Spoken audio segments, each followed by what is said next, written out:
Science की दुनिया के YouTube चैनल पर आने का बहुत शुक्रिया। आप प्लीज़ इस वीडियो को देखिए, लाइक कीजिए, हमारा चैनल सब्सक्राइब कीजिए और अपने जानने वालों के साथ इसको शेयर कीजिए।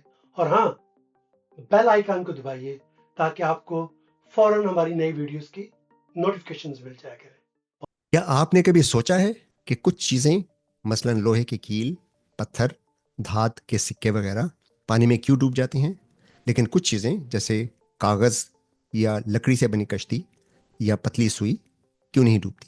आइए इसका राज जानते हैं। जब कोई चीज़ पानी में रखी जाती है तो उस पर दो मुख्तलिफ कुव्वतें अमल कर रही होती हैं। पहली कुव्वत कशिश शकल की कुव्वत है, यानी ग्रेविटेशनल फोर्स, जो उस चीज़ को नीचे यानी ज़मीन के मरकज़ की तरफ खींच रही होती है। और दूसरी उछाल की कुव्वत यानी बॉयंट फोर्स, जो उस चीज़ को ऊपर की जानिब उछालने की कोशिश करती है। उछाल की कुव्वत कितनी होती है?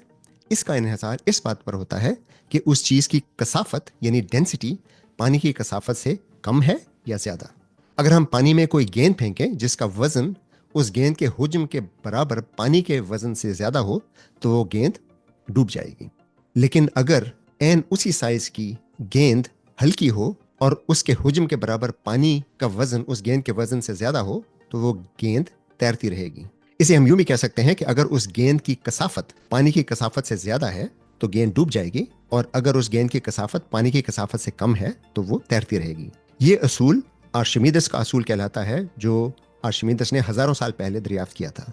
इस असूल से हम ये मालूम कर सकते हैं कि कील, पत्थर, धात के सिक्के, कागज की कश्ती, लकड़ी या पतली सुई तैरती क्यों है या डूबती क्यों है। सबसे पहले हम कागज की बात करते हैं। कागज बहुत हल्का होता है और इसकी कसाफत पानी की कसाफत से कम होती है, इसलिए असूलन कागज पानी पर तैरता है। लेकिन हम अक्सर देखते हैं कि अगर हम कागज के एक वर्क को पानी में फेंकें तो कुछ देर में वो वर्क गीला होकर डूब जाता है।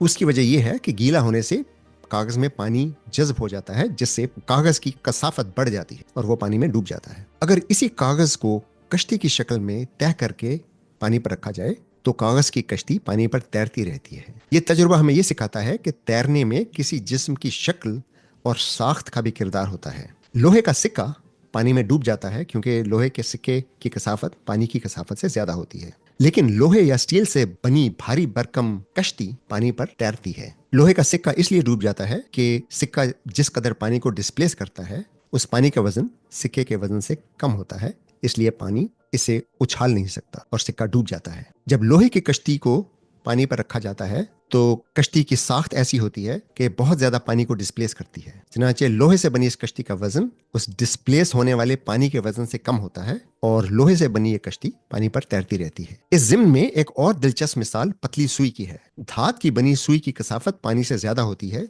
इसलिए आमतौर पर सुई को पानी में फेंका जाए तो सुई पानी में डूब जाती है। लेकिन अगर उसी सुई को बिल्कुल खुश्क करके बहुत एहतियात से पानी से लबालब भरे गिलास में पानी की सतह पर रखा जाए तो वो पानी पर तैरने लगती है। इसकी वजह आर्शिमीदेस का असूल नहीं है, बल्कि एक और मजहर है जिसे सतही तनाव या सरफेस टेंशन कहा जाता है। ये सरफेस टेंशन पानी के मॉलिक्यूल्स को एक साथ बांध कर रखती है और यूं पानी की सतह पर एक झिल्ली बन जाती है जिस पर सुई तैरती रहती है। अलबत्ता अगर सुई इस झिल्ली को तोड़ दे तब सुई डूब जाती है। गोया सुई के तैरने की वजह पानी का उछाल नहीं बल्कि पानी की सरफेस टेंशन है।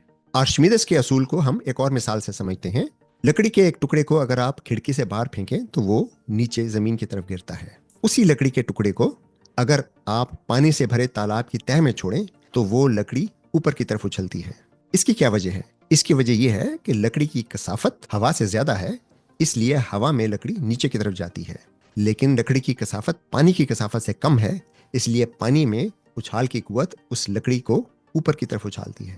यही असूल हम हवा पर भी अप्लाई कर सकते हैं। हवा को गर्म किया जाए तो हवा की कसाफत कम हो जाती है, इसलिए गर्म हवा ऊपर की तरफ उठती है। जब हम आग जलाते हैं तो गर्म हवा और धुआं गर्मी की वजह से फैलता है और उसकी कसाफत कम हो जाती है। इर्द गिर्द ठंडी हवा इस गर्म हवा को ऊपर की तरफ उछाल पाती है, जिससे गर्म हवा ऊपर की तरफ जाती है और ठंडी हवा नीचे की तरफ। बादल भी फिजा में इसीलिए तैरते हैं कि समुद्र की सतह पर सूरज की हरारत से हवा गर्म होकर ऊपर की तरफ उठती है और अपने साथ बहुत से बुखारात लेकर जाती है।